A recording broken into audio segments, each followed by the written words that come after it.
Welcome to Spectrum of Innovation.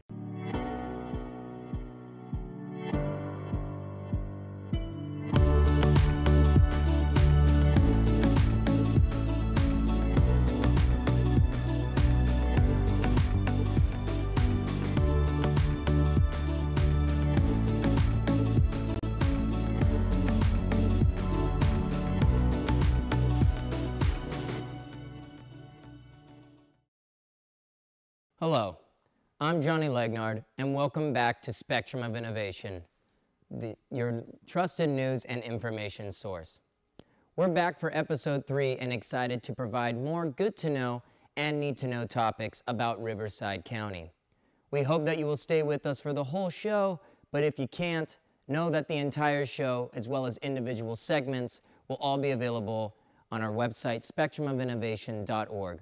And if you missed our first episodes, you can see them there as well.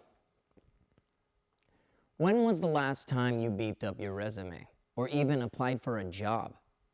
Well, before you get too worried, we have one of our JDS apprentices here to give you a quick update on where the job market of tomorrow is heading. Something that humans will always be enchanted by is the future. But with the advancement of technology and trends, I found myself asking, what will the jobs of the future consist of? And are we ready for them? My name's Xavier Arias, and I'll be exploring what we have to look forward to. That's pretty cool. According to the World Economic Forum, by 2022, 75 million jobs have the potential to be displaced due to technology advancement. On the brighter side of things, 133 million new jobs may emerge due to the same shift. To bring it to the present, there are jobs today that no one could have even imagined 20 years ago. For example, my coworker Frankie is the social media coordinator here at JDS Studios. That job didn't even exist when I was born. Meanwhile, some jobs are actually on their way out. I haven't seen a pager salesman lately. Have you? With technology advancing so quickly, there will definitely be biomedical changes and smarter machines. Remarkably, it appears that automation could take over jobs such as truck driving, food service, administrative office support, insurance underwriters, tax preparers, and sales.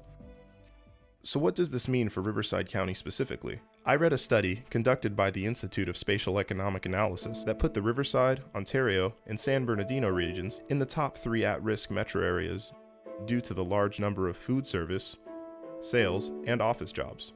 Incredibly, 63% of all the jobs there could be gone by 2025. They go on to say that the entire Inland Empire is at risk, due to the thousands of goods transport jobs being replaced by automation over the next 20 years. This is scary information when you consider those numbers. So what's the solution? The World Economic Forum suggests that by 2022, workers will need an average of 101 days of additional education to fill in the skill gap that comes with higher technology and automation. Clearly, a lot of training and instruction will be needed to prepare for this future. We have President of MSJC, Dr. Roger Schultz, here to provide some insight. Welcome, Roger. Thank you, Xavier. Nice to be here. What would you say is foreseen in the future job market? Well, I think we're watching the economy change and we're having to learn by what's happening. Academia does not necessarily dictate what will happen, so we're having to be more responsive. But clearly the infusion of technology, big data, cloud computing, there's a lot of themes around technology that we're going to have to be cognizant of. The days of being a specialist in any one area, although that's needed, you really have to have the ability to be able to be a quick study in multiple disciplines and solve very complex problems that didn't exist before. So the job market, it's going to be complex. They talk about the jobs that we're training for today don't even exist 5 years from now. I don't think that is an understatement or a misrepresentation. What other skill sets would you say future employees need? The days of just being a cubicle worker, punching away, not going to be as effective as a technology worker of the future, solving those cross-functional problems.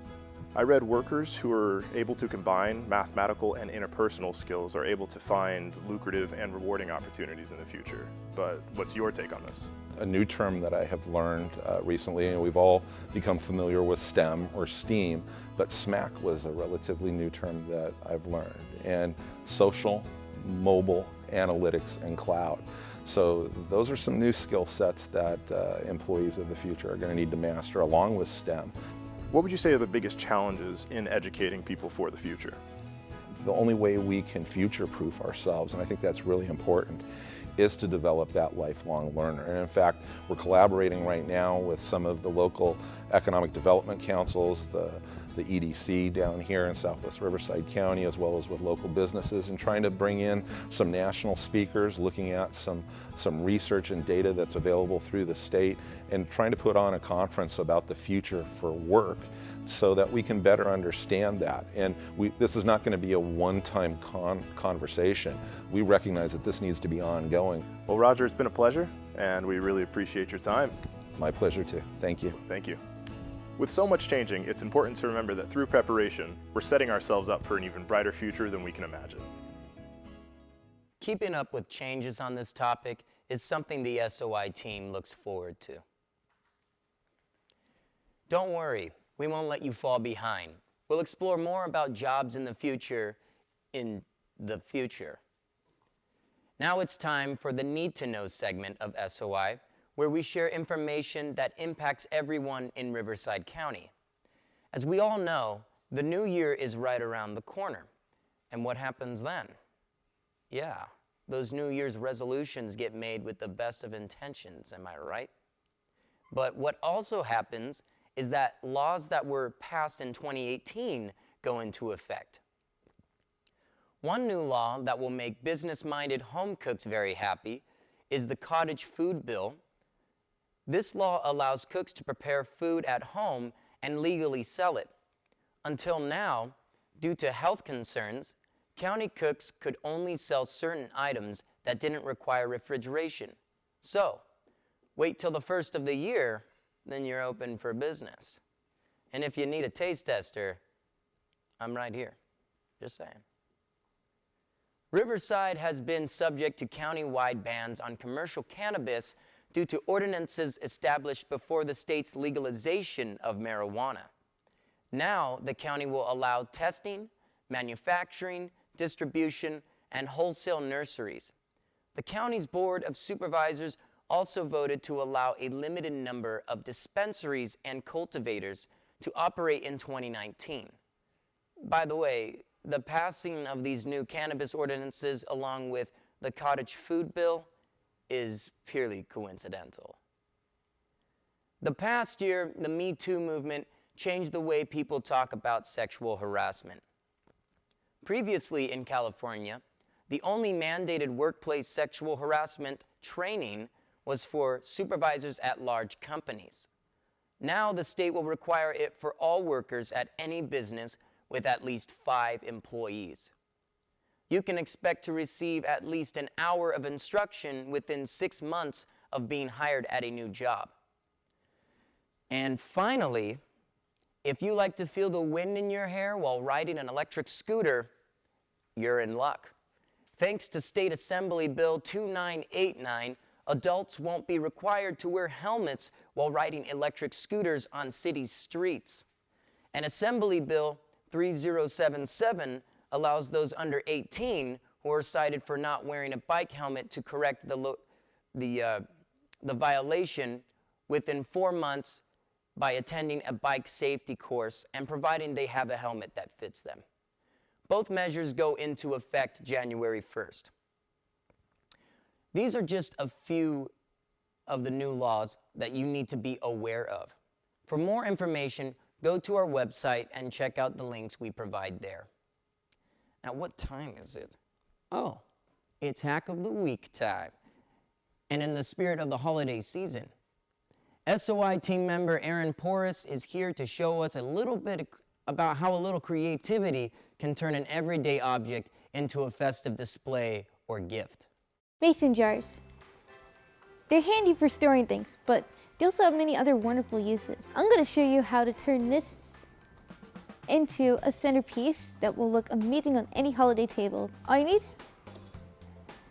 is a string of little battery-operated lights like these. You can usually find them at any craft store.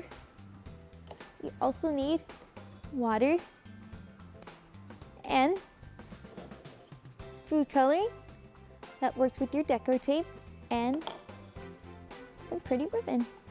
First off, you're going to place the lights into the jar. All right, next, you're gonna put in some water and then add some food coloring to add the color to the water. Let's turn it on. Doesn't that look pretty? Then, if you want to add more decorations, you can just put this ribbon on. You see? Doesn't that look great? I made this unique tissue holder with a mason jar, and you can too. It's really easy. Find some pretty thick paper like this, and then you're gonna trace with it with a pencil. And then carefully, you're gonna cut the circle out. You're gonna cut it with the X-Acto knife, and then carefully feed the tissue through the pretty paper so it doesn't rip. See? Doesn't it look nice? You can easily make a bunch for all the people on your gift list. I'm Erin Porce, and this has been Hack of the Week.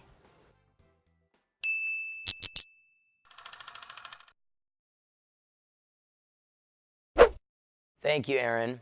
Hope you'll make one of those bad boys for me.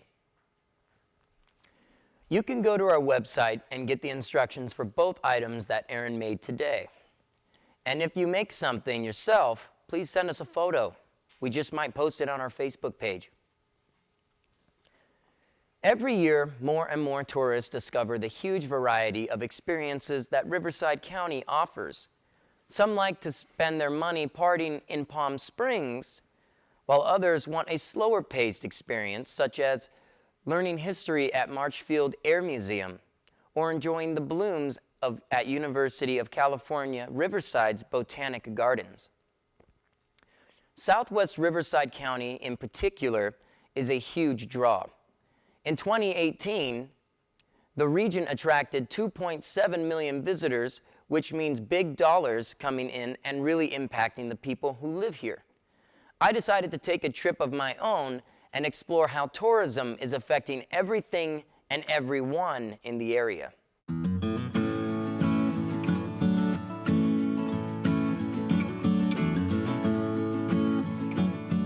One of the biggest attractions in Southwest Riverside is this place, Pechanga Resort Casino, which holds the largest casino floor in California.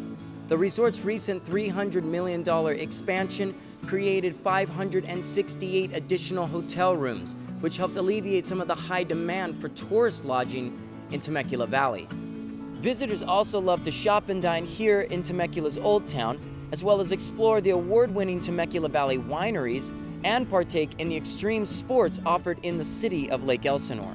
It's obvious that tourism adds to the booming economy that's currently transforming the area. I'm standing here at Southwest Riverside County's French Valley Airport. This small airport is located just outside of Temecula, and it services general aviation aircraft ranging from single-engine to corporate jets. But with the expectation of more visitors coming from around the world over the next decade, should this airport be expanded to accommodate commercial airliners? It would be a big change, and people have mixed feelings about it. Expanding French Valley Airport would truly increase my standard of living here in Temecula. The expansion of the French Valley Airport would be awesome. It'd be so wonderful. Wonderful for everybody that lives around here. I'm one that lives very, very close, and I think it's a tremendous mistake. And I hope that they don't follow through, because the people deserve to say no. Having something that's more local for us residents here in the Temecula Valley area would be far more better for us, and we'd be able to find more flights to be able to fly out. Maybe not everyone is on board with expanding the airport, but it can't be denied that tourism dollars play a huge role in the area's economic growth. There's no better place to find out exactly how big of a role than Visit Temecula Valley. We invited their PR director, Annette Brown, to chat with SOI executive producer Diane Strand so that we can learn more. Overall, how have you seen tourism positively affect the area? In 2017, we had $724 million of economic impact to our region.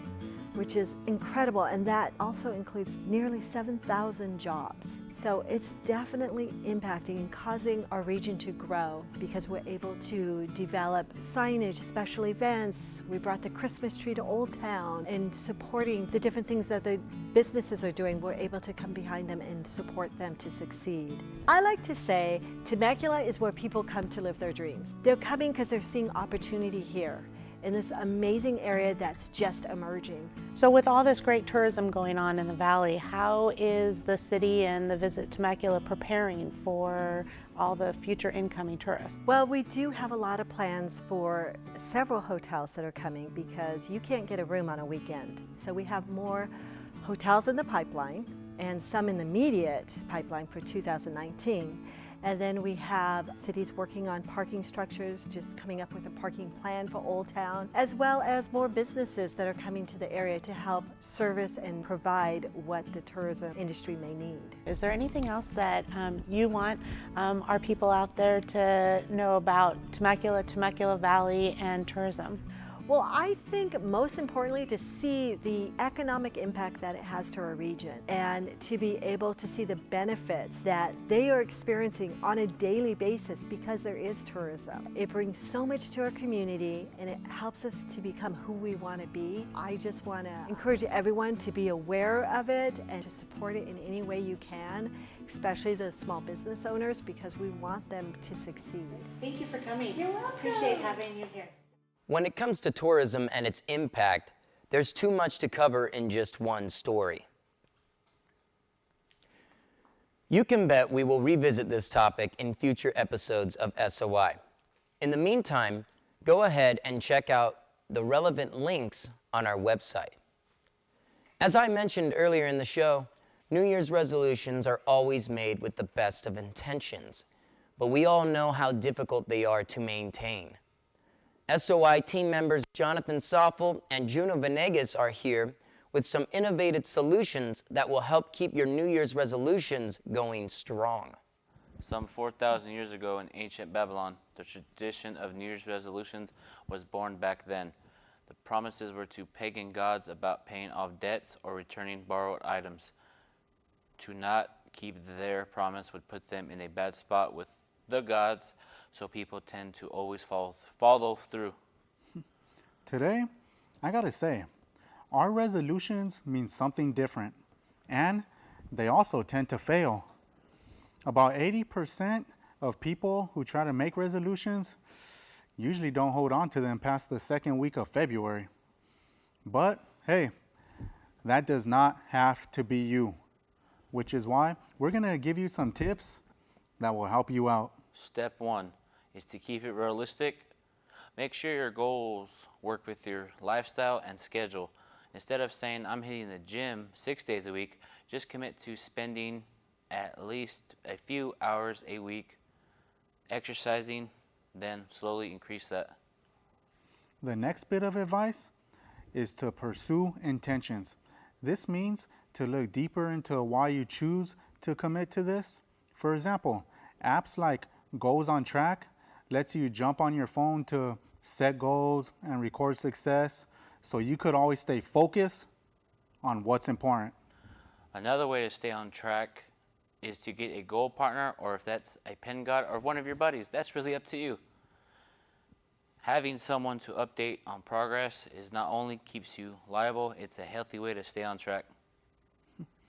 A final tip to remember, don't be too hard on yourself. There are plenty of people out there to be tough on you. Don't be one of them. Instead, try downloading the app Headspace. Its guided meditation techniques will help you find peace when your mind has other plans. This could be just the edge you need to achieve greatness for all your New Year dreams. Just remember, number 1, keep it realistic. Number 2, pursue intentions. Number 3, get a partner. And number 4, go easy on yourself. No matter what your personal goals may be, the way you chase them can make all the difference. We hope these steps can help you become the person you strive to be in 2019. I'm Jonathan Soffel, along with my partner Juno Venegas. Back to you, Johnny. Thank you, Jonathan and Juno. I'm looking forward to trying those apps myself. For links to those apps, go to our website and click on the Voice of Innovation page. Now it's time for our next segment. Do you hear that? Sounds like Christmas jingling. I think Santa might be on his way. Stick around and see if he comes later on during the show. While we're waiting, let's explore some of the Christmas festivities happening out there. As we saw earlier in the show, tourists love coming to Temecula, and since so many people make a point of visiting during the holidays, the folks at Visit Temecula Valley pull out all the stops with Temecula Chilled, a month-long citywide holiday celebration. Locals and visitors alike enjoy Old Town's festive decorations, the yearly Christmas parade, and the pop-up ice skating rink. But that's not all. Also munch on free cookies, ride a carriage under the Christmas lights, and order special treats off the Chilled-inspired menus.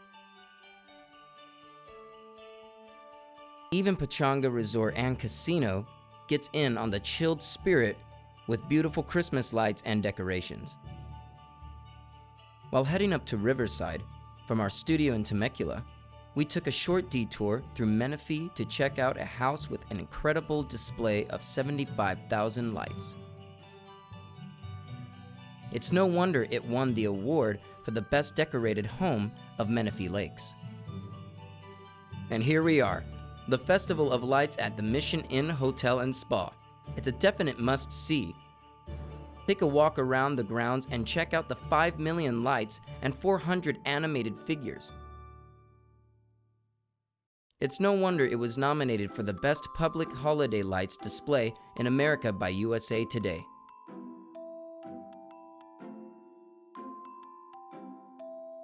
Here are some other light display recommendations from the SOI team.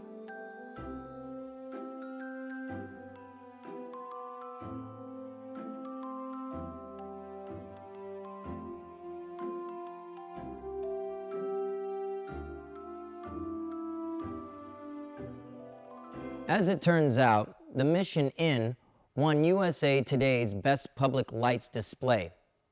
Congrats to the Mission Inn. If you missed the details, don't worry. We have it all on our website. We also have links to even more places to see Christmas light displays. Last week, the Smith family's home, located on Shale Circle in Temecula, appeared on ABC's Great Christmas Light Fight. If you go, send us some photos or post to our Facebook page. We'd love to see them. Let's move on to our In the Know segment about the county's current events that affect you and where you live. Due to the holidays, there are no upcoming lane closures related to the 15 and 91 freeway connection project. However, there will be a lane closure on Corona Avenue underneath the I-15 for bridge widening work. Flaggers will direct motorists through the area, so keep an eye out for that. Further south, today is the last day of the month for outside lane closures related to the new Temecula Parkway I-15 off-ramp. There will be no closures next week. And even though we might all be in a festive mood with the holidays, keep in mind that drinking and driving just do not mix. So drive safely out there, please. Tomorrow night, you can rock out in Indio with former Stray Cats frontman Brian Setzer. His big band sound meets holiday classics, and I'm sure it'll be a real blast. Also tomorrow, and weekends through New Year's Eve, you can experience holiday family fun at Tom's Farms in Corona, where they have a holiday train light show, Santa photos, live music, and a lot more. Speaking of New Year's Eve, I know some people like to chill at home, but if you're the type that likes to go out and celebrate, you're in luck because there's a lot going on out there. You can take a trip through the past and dance to your favorite 80s songs at Ramona's Concert Lounge in the city of Riverside. The band The Reflex and their special guests will cover Depeche Mode, INXS, Duran Duran, and more. A midnight celebration countdown along with a champagne toast will ring in the new year. Or you can welcome in 2019 Temecula style at the annual New Year's Eve Grape Drop. The celebration includes live music, vendors, and kids' activities. Guests can ring in the new year twice with an East Coast 9 p.m. and a West Coast midnight countdown.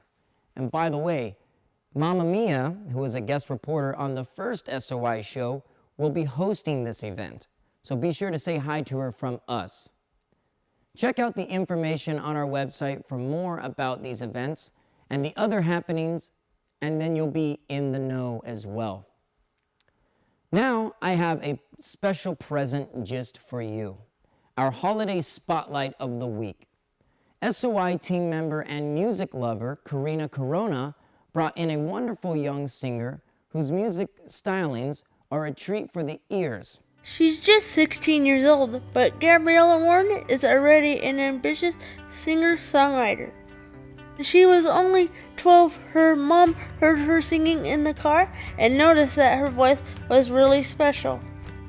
Her mom then enrolled her for vocal training with local teacher Vivian Gaines. At 14, she started performing at local Temecula venues, which included Shamrocks, Rock the Oaks, and Pub and Grub. She has also performed right here at JDS Studios at last year's DigiFest.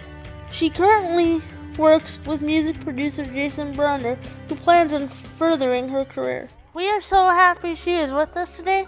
It is my pleasure to introduce Gabriella Warren. Welcome. Thank you so much for having me here. We'd like to get to know you a little bit better, so I have a few questions for you. Okay. What are your passions? My passions are music and writing. So as a kid, I've always been exposed to different types of music and literally any different type of genre. And with writing, I've found something so intriguing by it, and especially in writing poetry and in reading poetry. So out of all of that, I think music and writing and poetry are my top. So writing helps you come up with lyrics for your music? It totally does, yeah. What inspires you to write?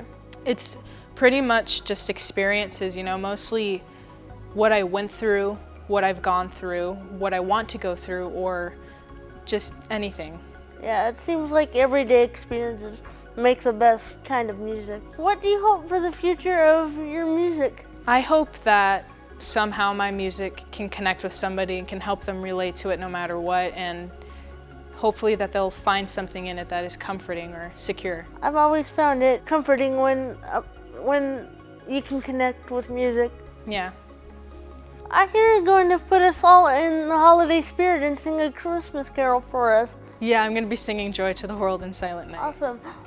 What was your inspiration for picking those two songs? For Joy to the World, it sort of captures a lot of the joy and cheer that is felt on Christmas, and Silent Night captures a lot of the connection and the familiarity that you feel with both friends and family on Christmas. Okay, go get set up and we can't wait to hear you. Thank you, I'm really excited. Now with a special holiday performance for us here at JDS Studio, here is Gabriella Warren. Thank you.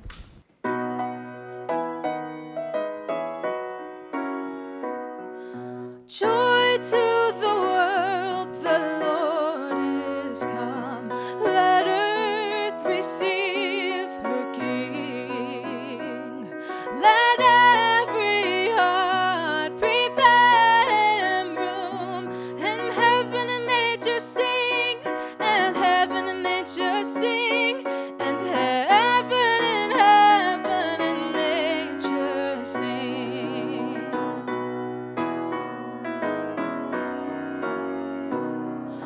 Joy to the world, the Savior reigns. Let men their songs employ, while fields and floods rocks, hills, and plains. Repeat the sounding joy. Repeat, repeat the sounding joy.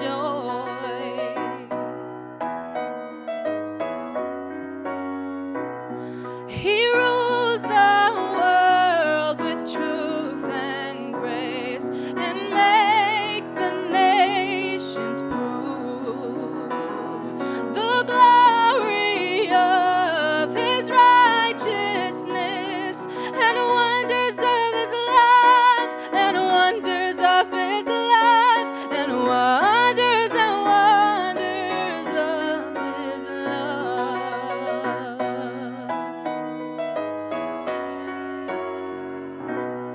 Thank you.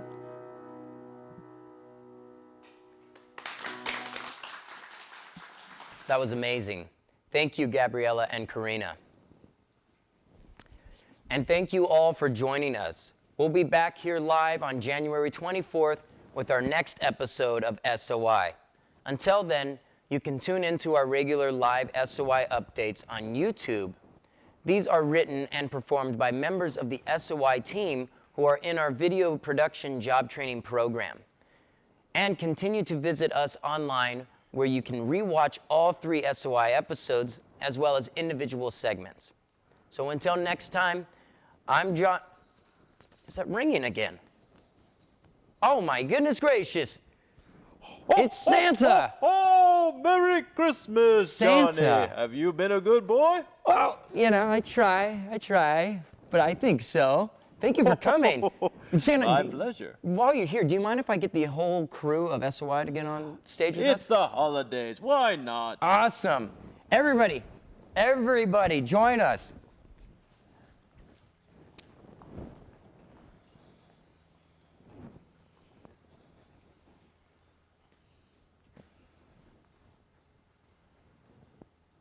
All right. All right, guys. From everybody at SOI, Merry Christmas and a Happy New Year. Here's one more song from Gabriella. SOI out.